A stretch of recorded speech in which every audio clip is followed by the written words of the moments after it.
Kadang orang kalau susah rajin ke masjid, banyak duitnya ngelihat masjid melengos. Waktu miskin hamba Allah, setelah kaya jadi hamba harta. Bergeser, tidak ada nilai istiqomahnya. Saudara-saudara, dengan begitu penduduk neraka itu dua. Ada penduduk permanen, ada penduduk yang semi permanen. Yang semi permanen orang-orang beriman yang mempunyai dosa besar. Mereka masuk ke neraka untuk menerima azab sesuai dengan dosanya. Bila selesai masa azab itu, mereka akan diangkat untuk ditempatkan kembali ke dalam surganya Allah Subhanahu wa ta'ala. Nah, dikala itulah saudara-saudara ada yang disebut syafaat dari Rasulullah Sallallahu Alaihi Wasallam. Tapi tentu jangan lupa syafaat ini ibarat kain menambal dia. Kita punya kain bolong-bolong sedikit, syafaat yang menambal. Solat kita ada kurang dikit, sedekah kita ada campur riak dikit, amalan kita ada tidak karena Allah dikit, kita berharap syafaat. Jadi biarlah kain masih bolong-bolong, yang penting punya kain. Tapi kalau kainnya tidak ada, yang ditambal apanya? Solat tidak, puasa tidak, zakat tidak, berharap syafaat saja. Ya, terlalu berlebihan itu. Saudara hadirin yang saya hormati, apabila selesai proses penghisaban, proses penghitungan, maka dikala itulah manusia terbagi dalam dua kelompok besar. Fariqun fil jannah wa fariqun fis sa'ir. Sekelompok orang-orang beruntung yang masuk ke dalam surga, dan sekelompok lagi masuk ke dalam neraka. Ibu-ibu, saudara-saudara kaum muslimin rahimakumullah, pada pertemuan yang lalu sudah saya jelaskan bahwa hidup selalu berakhir dengan kematian. Apabila datang kematian menimpa seseorang, datanglah kiamat baginya. Itu yang disebut dengan kiamat kecil. Hakikatnya mati adalah perpindahan dari kehidupan di dunia ini menuju kehidupan di alam barzakh. Menunggu kita di alam barzakh sampai datangnya saat kiamat. Entah 10 tahun, entah 100 tahun, entah 1000 tahun, hanya Allah saja yang maha tahu. Adapun orang-orang beriman yang melakukan amal kebajikan dalam kehidupan di dunia ini, masa penantian yang lama di alam barzakh buat mereka sebentar saja.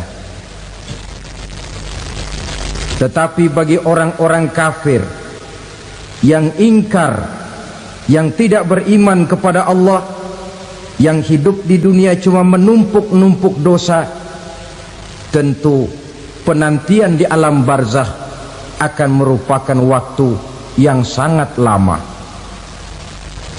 Bukankah dalam kehidupan kita waktu itu memang relatif? Contoh misalnya, bagi pemuda-pemudi yang sedang duduk asyik memadu cinta, waktu 4-5 jam saja rasanya cuma 4-5 menit. Tenggelam oleh keasikan. Tapi buat orang yang berbaring di rumah sakit, meratap di balik-balik apa itu tembok derita kata lagu,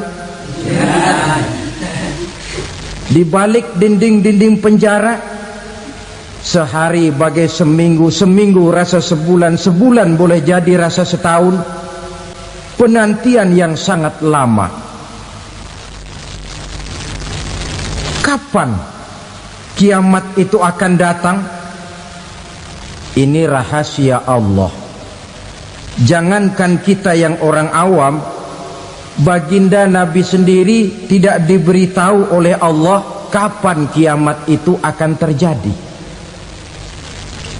Tetapi sungguh pun demikian, banyak hadis-hadis yang menjelaskan ciri atau tanda-tanda datangnya kiamat. Nah, kalau sudah bicara soal tanda kiamat itu ada dua. Pertama yang disebut alamatus sughra, tanda-tanda kecil. Ini waktunya masih ada tenggang. Ada yang dinamakan alamatul kubra, tanda-tanda besar, artinya kiamat sudah diambang pintu. Apa tanda-tanda kecil dari datangnya hari kiamat itu? Misalnya kata Nabi, apabila ilmu sudah diangkat oleh Allah, artinya apabila ulama sudah banyak wafat, minat orang belajar agama berkurang, lalu kebodohan nampak merajalela di mana-mana, zina dikerjakan secara terbuka, minuman-minuman keras jadi kebanggaan, itu termasuk di antara tanda-tanda kecil terjadinya hari kiamat. Apalagi misalnya iza waladatil ammatu rabbataha, apabila budak sudah melahirkan tuan. Apa maksudnya? Ada yang mentafsirkan apabila anak sudah bisa membudaki orang tuanya. Orang tua yang melahirkan dia, yang membesarkan dia, demi setelah si anak besar jadi orang berpangkat, bertitel, berharta, berkedudukan, jadilah orang tua itu budaknya. Sehingga sering dibilang kalau orang tua kaya, anak jadi raja. Tapi kalau anak yang kaya, orang tua sering jadi budak. Apalagi munculnya fitnah yang bergelombang, timbul perang antara dua bangsa yang besar, waktu berjalan terasa sangat pendek sekali. Itu merupakan tanda di antara tanda-tanda kiamat.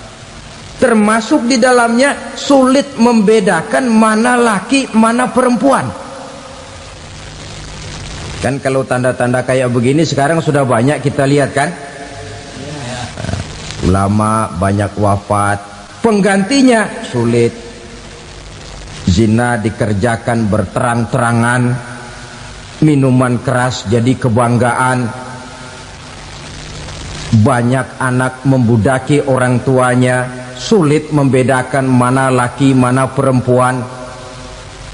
Kadang-kadang dari belakang kita lihat perempuan bener, begitu kita colek nengok jenggotan.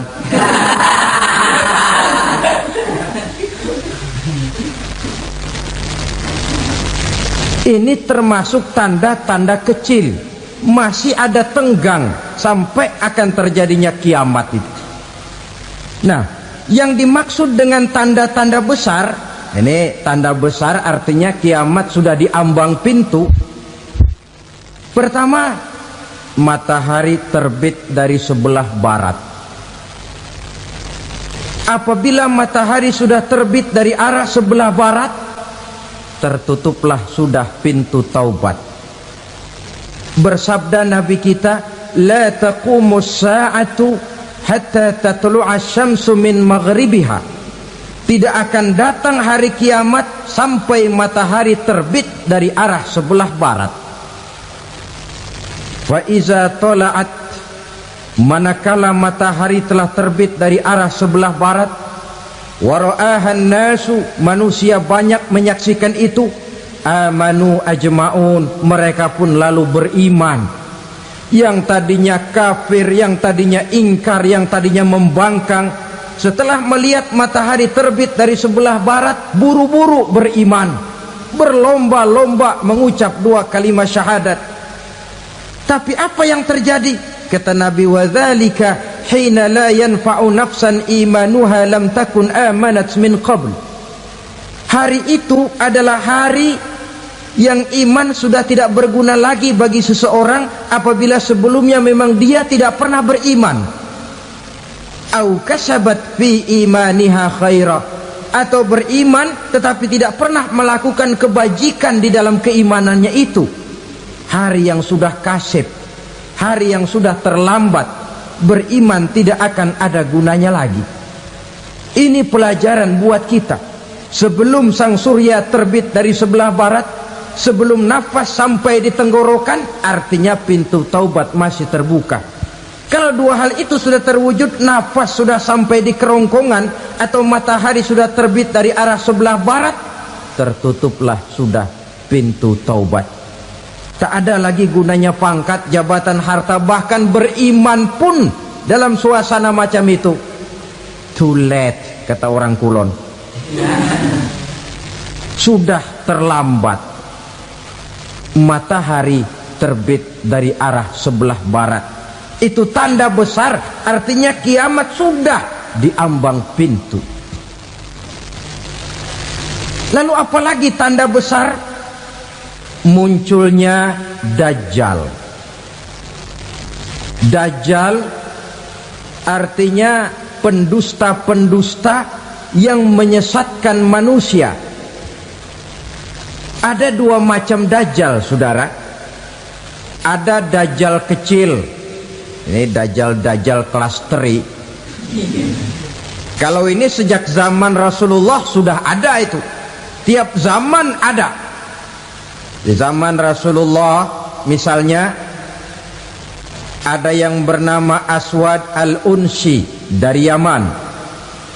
Ada yang namanya Musailamah al-Kazzab dari Yamamah. Ada yang namanya Ibnu Sayyad dari Madinah. Ini Dajjal di zaman Rasul. Musailamatul Kazzab memproklamirkan diri jadi nabi dia. Di zaman Rasul masih hidup. Ini Dajjal zaman Nabi. Di zaman sahabat muncul Dajjal. Di zaman kita sekarang ini Dajjal pun gentayangan. Dajjal kelas 3. Kerjanya mendustakan manusia, menyesatkan manusia, memalingkan manusia dari jalan yang benar dan diridhoi oleh Allah Subhanahu wa taala. Adapun yang merupakan tanda besar dari datangnya kiamat, Dajjal kelas kakap. Pembohong-pembohong besar yang menyesatkan masyarakat manusia berpaling dari jalan Allah mengikuti jalan mereka. Apa sih ciri Dajjal itu? Kata Nabi dalam hadis Bukhari Muslim, "Inna Dajjala", sesungguhnya yang namanya Dajjal itu yakhruju, satu saat akan muncul mendekati hari kiamat. Wa inna ma'ahu ma'an, si Dajjal ini membawa air. Wanaran, dan juga membawa api. Dua simbol. Di tangan yang satu dia bawa air, di tangan yang satu dia bawa api. Wa ammal ladzi yarahu an-nasu ma'an fanarun. Adapun yang orang banyak lihat air, hakikatnya adalah api. Yang dilihat api, hakikatnya adalah air. Oleh sebab itu, kalau api yang ditawarkan, ambillah air. Kalau air yang ditawarkan, pilihlah api. Maksudnya apa ini? Ini bahasa simbol, saudara-saudara. Dajjal bicaranya seolah-olah untuk kepentingan manusia. Menawarkan surga. Surga yang dia tawarkan, hakikatnya neraka. Hai manusia, kalau kau mau bahagia, jangan dekat-dekat dengan agama. Sholat itu tidak efektif dan efisien, tidak produktif dari segi ekonomi itu. Menghadiri majelis taklim cuma buang-buang waktu. Tahajud, tasbih, tahlil, baca Quran, apa itu? Pekerjaan mubazir saja. Hidup ini cuma sekali, masa yang cuma sekali, manfaatkan dengan sebaik-baiknya. Mumpung. Dibawanya sifat mumpung, tetapi dalam pengertian yang sangat negatif.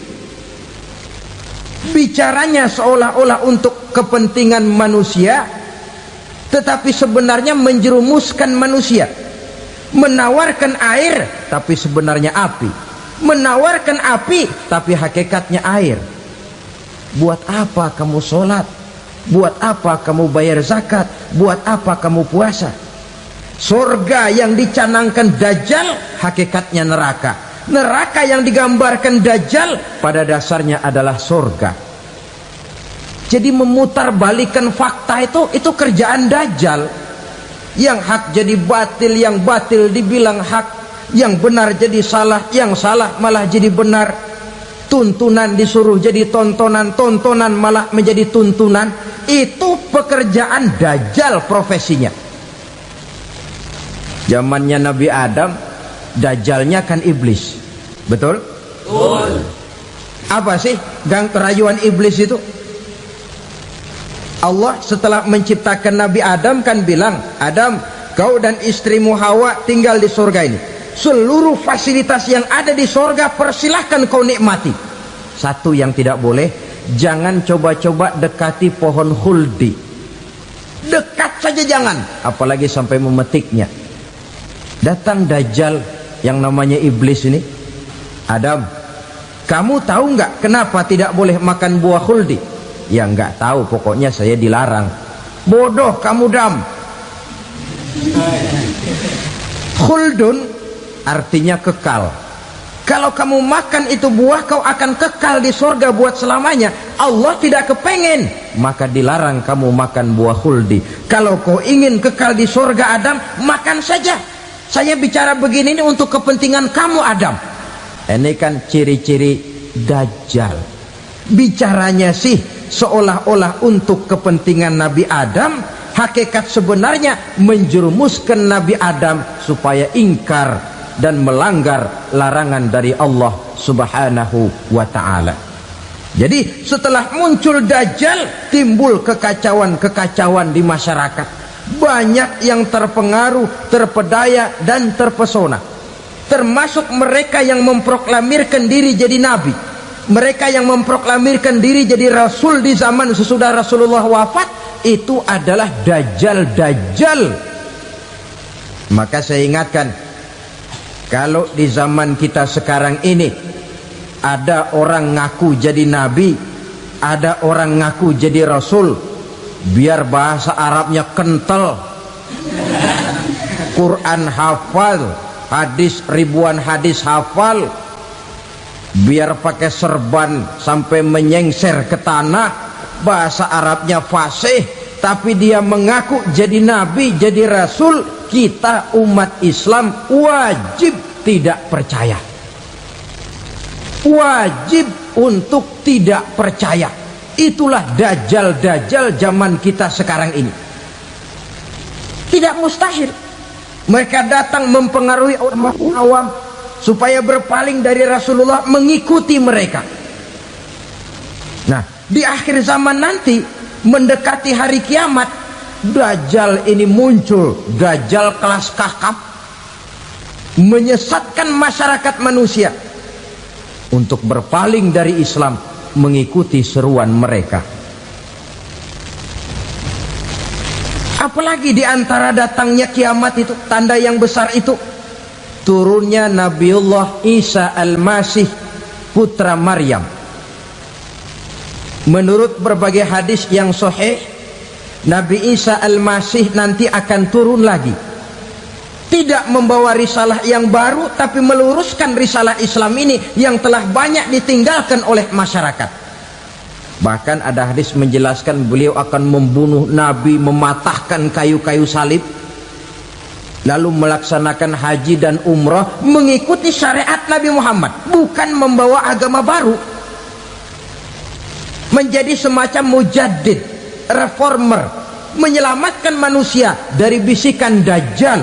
Bahkan ada riwayat yang menjelaskan bahwa Nabi Isa berhasil mengalahkan Dajjal, mengembalikan masyarakat manusia kembali kepada ajaran Islam yang datang dari Allah, dibawa oleh Rasulullah Sallallahu Alaihi Wasallam. Dengan kata lain, turunnya Nabi Isa bukan sebagai Nabi dan Rasul baru, tetapi mengikuti syariat Nabi kita Muhammad Sallallahu Alaihi Wasallam. Saudara hadirin, ibu-ibu hadirat yang saya hormati, kemudian apalagi di antara tanda-tanda besar akan datangnya kiamat itu? Keluarnya asap atau awan. Kata Nabi, inna min asyrati sa'ah dukhanan yamla'u ma bainal masyriqi wal maghrib. Di antara tanda-tanda kiamat munculnya awan antara langit dan bumi.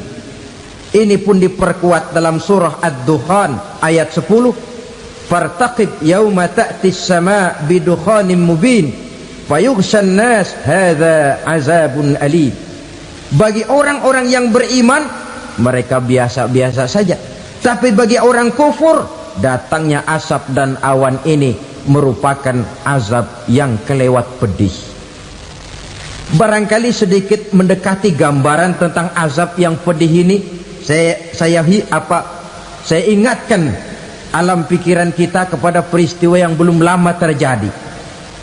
Pernah dengar berita bocornya reaktor nuklir di Chernobyl, Uni Soviet? Pernah dengar? Nah, bocornya reaktor nuklir di Chernobyl yang mengakibatkan ratusan bahkan sangat mungkin ribuan nyawa. Cuma satu reaktor. Bagaimana kalau seluruh cadangan nuklir yang dimiliki oleh para negara adik kuasa ini diledakkan? Bahkan yang konon menurut catatan, cadangan nuklir yang dimiliki bersama oleh Amerika dan Rusia sekarang ini sudah sanggup memusnahkan 6 miliar manusia, 1,5 kali lebih banyak dari jumlah manusia yang nongkrong di permukaan bumi ini. Saudara-saudara hadirin yang saya hormati, lalu saat mendekati hari kiamat, apalagi tandanya? Setelah Nabi Isa wafat, pada saat turunnya yang kedua kali, lalu Allah meniupkan angin sejuk. Semua orang-orang beriman, orang-orang baik wafat, sehingga penghuni bumi ini cuma tinggal lagi terdiri dari orang-orang kafir. Tidak ada lagi di bumi ini yang bisa mengucapkan Allah. Sehingga dalam hadis qudsi itu ada keterangan, innallaha azza wa jalla yaqulu li Israfil. Allah pernah pesan kepada malaikat Israfil. Kata Allah, Israfil, iza sami'ta qailan yaqul Allah Allah fa akhirin nafah 40 sanatan ikraman liqailiha. Hai Israfil, apabila kau dengar di permukaan bumi masih banyak orang yang mengucapkan Allah Allah, maka tunda sangkakala kiamat itu 40 tahun. Untuk apa? Ikraman liqailiha, menghormati orang yang mengucapkan Allah Allah itu. Wah, jadi karena sekarang masih banyak yang mengucapkan Allah, besar hatilah kita, masih jauh kiamat itu. Tapi jangan lupa, kiamat pribadi, kiamat kecil itu yang gak kita sangka-sangka.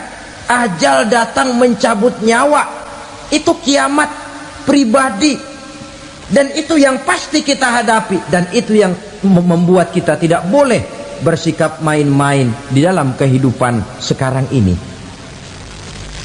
Saudara hadirin yang saya hormati, tidak ada lagi orang-orang muslim. Seluruh penduduk dunia ini kafir. Lalu terciptalah struktur sosial yang berlandaskan prinsip hidup semau gue. Bakal terjadilah prinsip di mana yang kaya menyantap yang miskin, yang kuat menindas yang lemah. Hidup sudah bagaikan di rimba belantara, berlaku hukum rimba. Siapa yang kuat dia yang menang, siapa yang lemah menjadi mangsa. Timbul kekacauan, maksiat merajalela, munkarat menjadi-jadi, sehingga isi bumi ini penuh dengan segala macam perbuatan dosa. Tidak ada perlunya lagi alam diperpanjang temponya.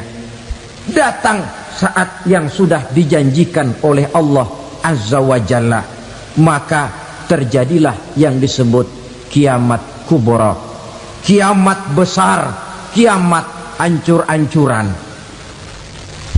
Bagaimana kejadian ini dimulai? Dalam surah Az-Zumar ayat 68, Allah Subhanahu wa taala berfirman, "Wa nufikha fis-suri fasa'iqa man fis samawati wa man fil ardi illa man sya'allahu." Maka manakala ditiuplah sangkakala, terkejutlah seluruh yang ada di langit dan seluruh yang ada di bumi. Bila saat kiamat datang, Allah perintah malaikat Israfil, "Israfil, tiup sangkakalamu." Ditiuplah sangkakala oleh malaikat Israfil. Yang akibat daripada tiupan itu, seluruh yang ada di langit, seluruh yang ada di permukaan bumi terkejut. Yang ada di langit siapa? Malaikat kan. Bayangin aja kalau malaikat kaget, apalagi kita. Terkejut seluruh makhluk yang ada di bumi, yang ada di langit mendengar suara sangkakala itu. Bunyinya tidak sanggup kita bayangkan dahsyatnya. Ledakan nuklir, ledakan neutron, belum apa-apa ketimbang bunyi sangkakala malaikat Israfil ini. Nah, lalu mendengar bunyi sangkakala ini, gemparlah makhluk, kacaulah alam. Bumi gempa, planet-planet bertabrakan, gunung meletus, air laut tumpah ke darat, angin topan bertiup, halilintar menyambar. Lalu semua yang bernama hidup mati total.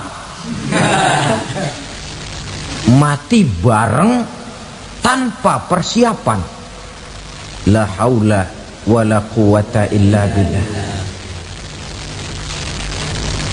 Saya kadang-kadang dalam tafakur bermohon, ya Allah, mudah-mudahan saya nggak nemuin kiamat beneran. Ngeri. Tidak bisa kita bayangkan macam apa suasana seperti itu. Allah saja banyak memberikan gambaran, misalnya Al-Qari'ah, wa mal qari'ah, wa ma adraka mal qari'ah. Kejadian yang menggemparkan. Tahukah kamu apa kejadian yang menggemparkan itu? Yauma yakunun nasu kal farasil mabsus wa takunul jibalu kal ihnil manfus. Pada saat itu manusia berterbangan bagai kupu-kupu, gunung berterbangan seperti kapas ditiup angin. Gunung saja macam kapas, konon lagi manusia. Kematian total, mulai semut sampai gajah mati, jin mati, iblis mati, malaikat mati. Malaikat saja mati. Saudara hadirin yang saya hormati, kematian total yang tanpa persiapan. Orang bilang, "Pak, kalau mati bareng begitu yang repot malaikat maut dong ya. Cabut sana, cabut sini." Itu kalau menurut logika kita, mestinya begitu menurut logika. Tapi logika juga yang nggak perlu serepot itu. Sebab untuk mematikan listrik di wilayah DKI, di wilayah Jakarta, nggak perlu tiap rumah didatengin, matiin, ya lama. Cukup dari kantor pusatnya saja PLN, tekan satu tombol, gelaplah seluruh Jakarta. Saudara hadirin yang saya hormati, kematian total. Lalu setelah kematian total, planet-planet juga mati, dalam arti tidak bergerak dan beredar. Angin mati, dalam arti tidak bertiup. Air mati, dalam arti tidak ada riak gelombang. Pokoknya semua mati. Kullu nafsin za'iqatul maut, semua yang bernafas mati. Dalam ayat lain, kullu man 'alaiha fan, semua yang ada di permukaan bumi fana. Yang kekal cuma Allah Subhanahu wa ta'ala. Yang paling belakang mati malaikat maut dan malaikat Israfil. Tapi mati juga sesuai dengan janji Allah. lamanya. Tidak dijelaskan oleh Abi Hurairah 40 jam, apa 40 hari, apa 40 tahun. Hadis cuma menyebutkan 40 saja. Sunyi alam, yang tinggal cuma Allah saja lagi. Ketika itu Allah berseru-seru, katanya, limanil mulkul yauma, siapa para penguasa hari ini? Mana itu raja-raja dan penguasa yang dulu mengaku jadi Tuhan? Fir'aun, mana Fir'aun sekarang? Yang dulu jadi raja, merasa berhasil, sombong, lalu tidak mau turun-turun dari kekuasaannya, sampai kepada puncak kekurang ajarannya mengangkat diri jadi Tuhan. Mana itu Fir'aun? Namrus, mana sekarang Namrus? La ilaha illa ana, ternyata tidak ada Tuhan lain selain daripada aku, kata Allah. Proses kemudian, saudara-saudara, turunlah hujan dari langit. 40 lamanya hujan itu. Tidak jelas juga 40 jam apa 40 hari. Setelah air turun membasahi, datanglah tiupan sangkakala yang kedua. Semua yang bernama mati bangkit dari kuburnya masing-masing. Ini yang disebut Yaumul Ba'thi, hari kebangkitan. Allahu Akbar. Pada saat kita bangkit dari kubur kita masing-masing, kumpul di padang mahsyar namanya. Bayangin aja, saya sendiri nggak sanggup bayangin. Manusia sejak zaman Adam sampai zaman kiamat kumpul bareng di tempat sama. Berapa banyaknya itu?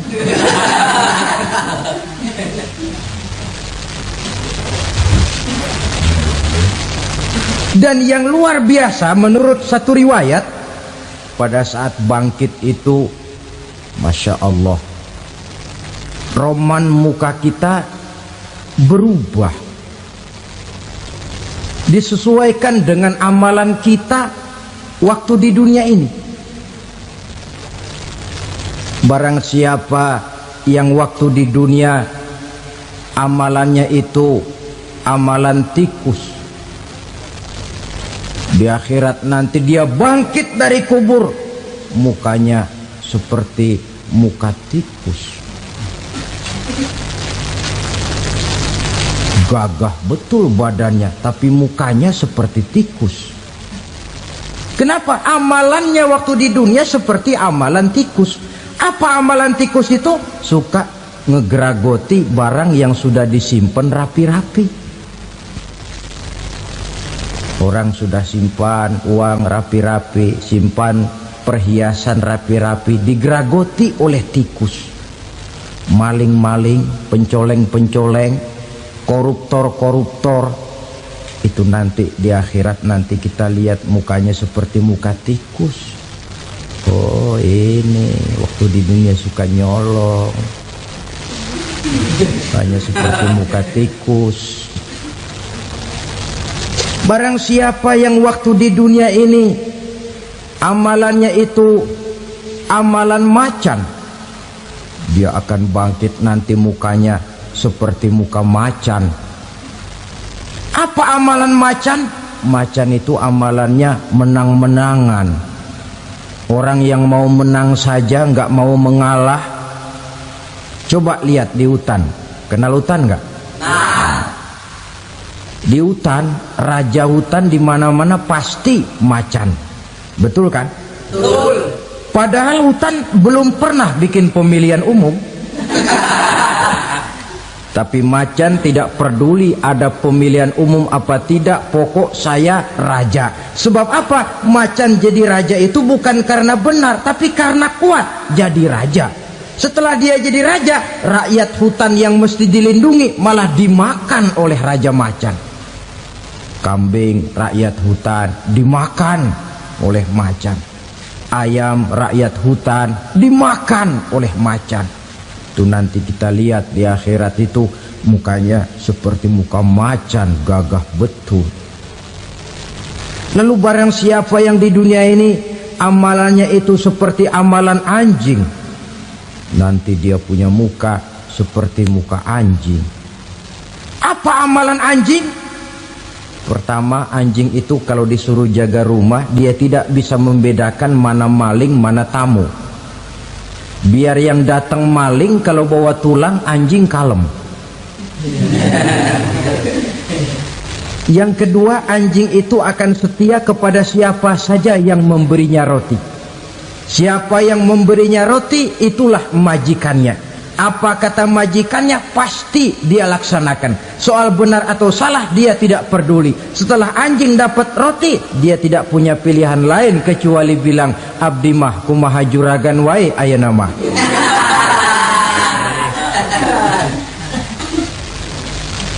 Saudara hadirin yang saya hormati, berkumpul di padang mahsyar, tiap orang sibuk dengan persoalannya masing-masing.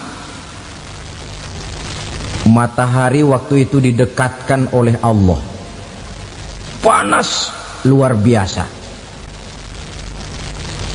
Ada yang saking panasnya itu mencucurkan peluh keringat sampai sebatas mata kakinya.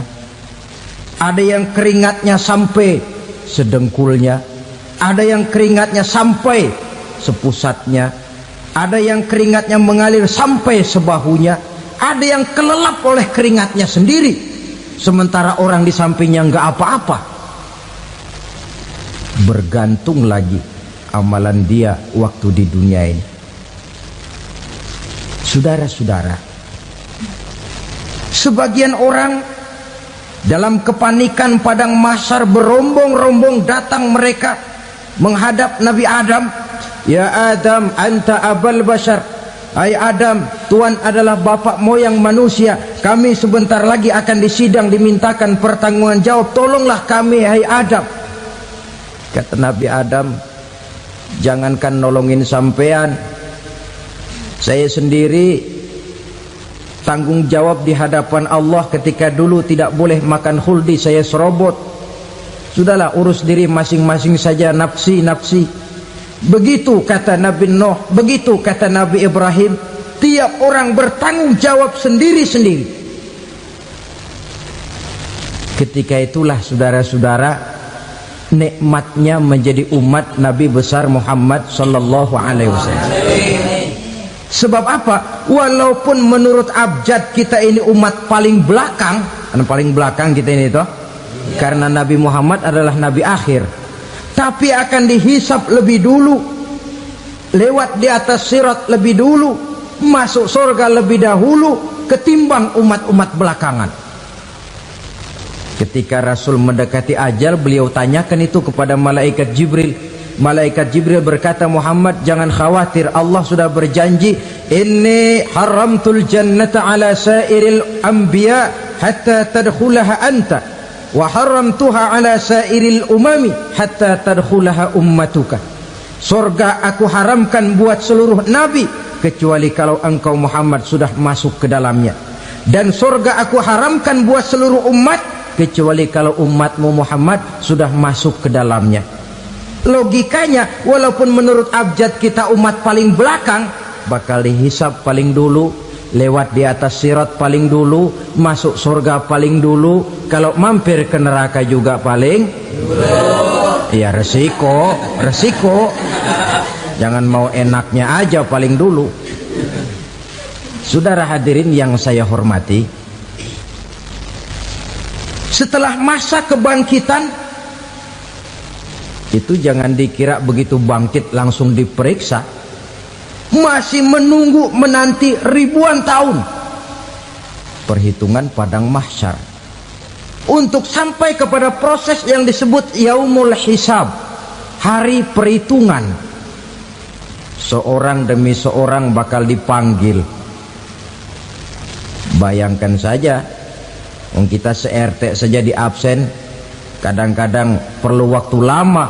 Ini manusia sejak zaman Nabi Adam sampai datang hari kiamat, satu demi satu disidang di hadapan Qadhi Rabbul Jalil. Status sosial copot sudah waktu itu. Yang pernah jadi hartawan di situ tidak lagi kelihatan kehartawanannya. Yang pernah jadi jenderal tidak lagi dipanggil jenderalnya. Yang ustadz tidak lagi dipanggil al-mukarramnya. Seluruh status sosial selesai. Dipanggillah kita seorang demi seorang menghadap Qadhi Rabbul Jalil. Bagaimana proses penghisaban itu? Pertama, proses tanya jawab. Di antaranya ada hadis menyatakan lan tazula qadama 'abdin yaumal qiyamah hatta yus'ala an arba'i khisalin. Besok di hari kiamat tidak akan bergeser telapak kaki seorang hamba sampai dia ditanya lebih dulu tentang 4 persoalan. Tentang ilmunya. Kemana ilmu itu diamalkan? Tentang umurnya. Di mana umur itu dihabiskan? Tentang masa mudanya. Kemana masa muda itu dipakai? Tentang hartanya. Dari mana harta itu didapat dan kemana harta itu dibelanjakan. Ini termasuk proses tanya jawab. Jadi kalau istilah pengadilan dunia, nama Fulan bin Fulan. Kamu waktu di dunia diberikan umur panjang untuk apa? Pernah mengalami masa muda, kemana kau habiskan masa remajamu? Kau diamanahkan ilmu, dengan apa ilmumu kau amalkan? Kau diberikan harta, dari mana harta kau dapat, kemana kau belanjakan? Tak seorang pun yang bisa mungkir. Sebab apa? Dikala itu yang menjadi saksi bukan orang. Yang menjadi saksi adalah seluruh anggota badan kita. Tangan bicara, kaki jadi saksi terhadap seluruh amalan yang pernah kita kerjakan pada saat kehidupan di alam dunia ini. Selesai proses tanya jawab, lalu diperlihatkan buku catatan kita waktu hidup di dunia ini. Jangan lupa Allah itu menyiapkan 2 superkomputer kepada kita. Sebelah ditempelin sebelah kanan, yang sebelah tempelin di sebelah kiri. Komputer itu namanya Raqib dan Atid. 2 malaikat yang apabila baik kita lakukan, refleks saja akan menulis kebajikan kita. Jahat kita kerjakan, akan tertulis. Catatan itu nanti diperlihatkan kepada kita. Waduh, alangkah malunya pada saat diperlihatkan catatan kita, buku rapot kita merah melulu. Barangkali diperiksa sambil diomelin, brengsek lo. Buku merah melulu begini, bagaimana waktu hidup di dunia? Tidak cukup diperlihatkan buku catatan kehidupan, rekaman kehidupan. Rekaman kehidupan kita secara utuh sejak terlahir sampai ajal datang merenggut nyawa. Barangkali mirip dengan video sekarang ini, di mana terekam dengan baik seluruh kegiatan kita sejak yang sekecil-kecilnya sampai kepada yang sebesar-besarnya. Untuk kemudian kita pun menerima balasan. In khairan fa khairun wa in syarran fa syarrun. Kalau baik ya baik balasannya, kalau jahat ya jahat juga balasannya. Catatan-catatan kita diberikan. Kalau banyak kebajikannya diberikan di tangan kanan dengan cara yang halus. Kalau banyak kejahatannya diberikan dari sebelah kiri atau dilempar dari belakang. Itulah sebabnya sejak di dunia ini kita sudah mohon kepada Allah. Ketika berwudu membasuh tangan kanan, apa kita bilang? Allahumma a'tini kitabi biyamini wa hasibni hisaban yasira. Ya Allah, berikan saya kitab di tangan kanan, dan kalau saya memang perlu dihisap, hisaplah saya yang seringan-ringannya. Tangan kiri berlindung kita kepada Allah, jangan sampai diberikan kitab di tangan kiri atau dari arah sebelah belakang. Wa a'udzubika an tu'tiya kitabi bishimali aw min wara'i zuhri, dari arah sebelah belakang. Na'udzubillah min dzalik. Setelah selesai lewat proses penghisaban, lewat mizan, timbangan, maka yang sudah selesai dihisab itu bergeraklah menuju sirat, jembatan yang terbentang menuju surga melalui neraka. Saudara-saudara, panjangnya perjalanan sirat itu memakan waktu ratusan tahun. Tetapi orang yang lewat di atas sirat pun macam-macam, bergantung amalannya ketika di dunia ini. Ada yang lewat di atas sirat itu kalbarkil khatib, seperti kilat yang menyambar, lep, sudah sampai dia di surga.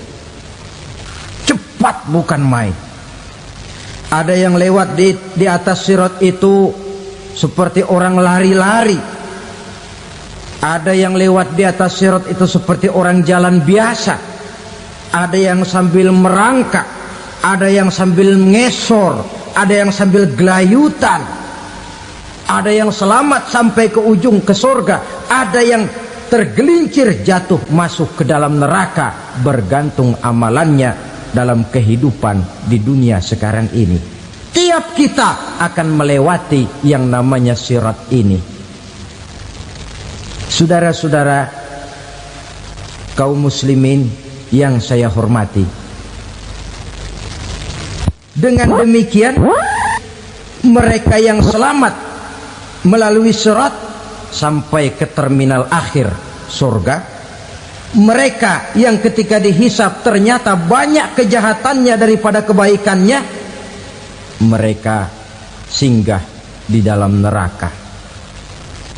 Nah, adapun orang-orang yang beriman menurut ayat Quran dan hadis Nabi itu nanti ada bermacam-macam.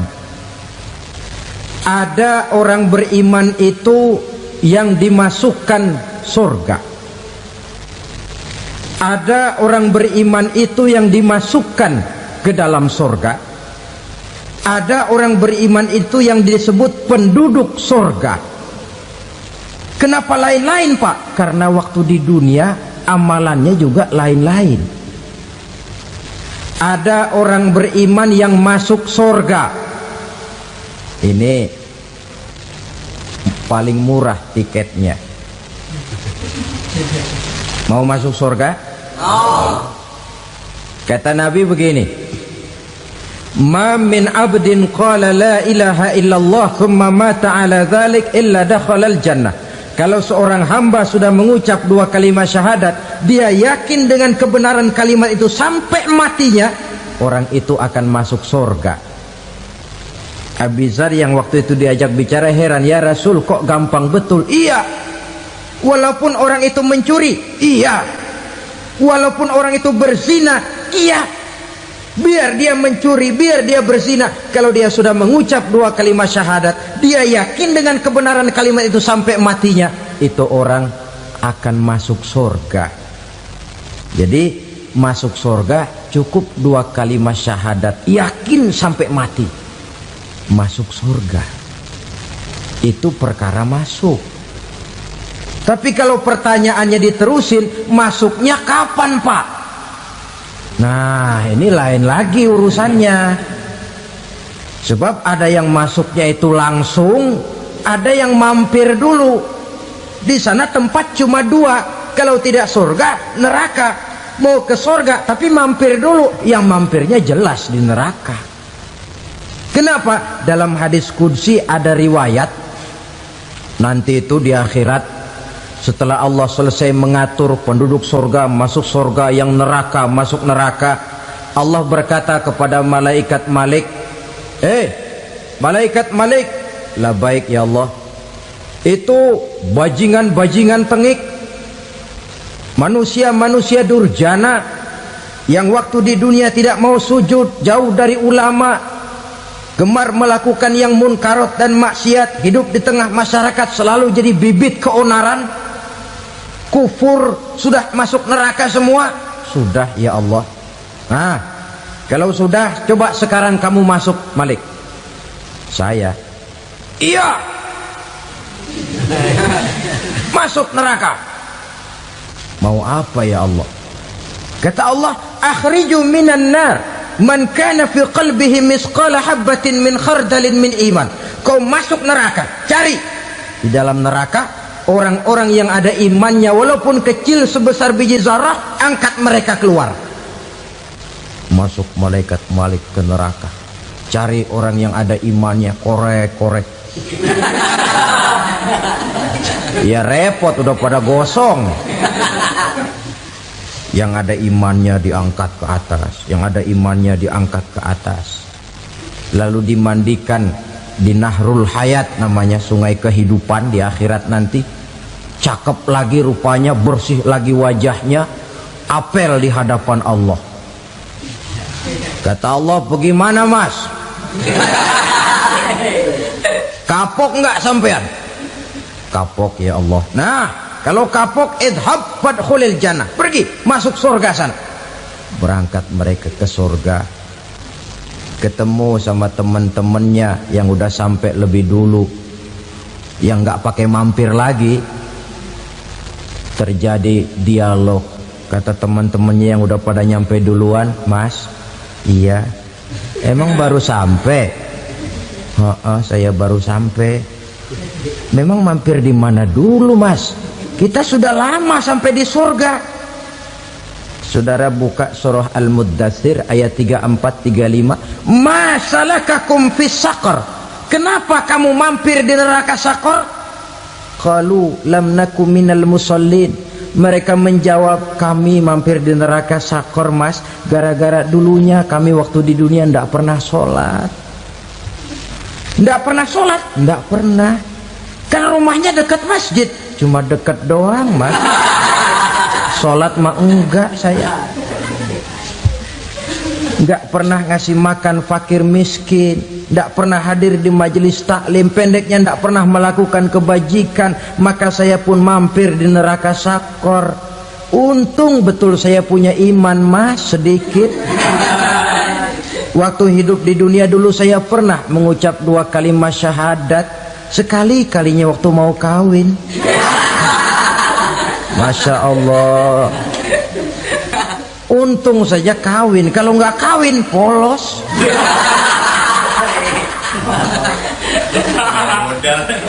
Itu juga penghulu sudah setengah mati ngajarin. Asyhadu alla, asyaduaan, asyaduaan.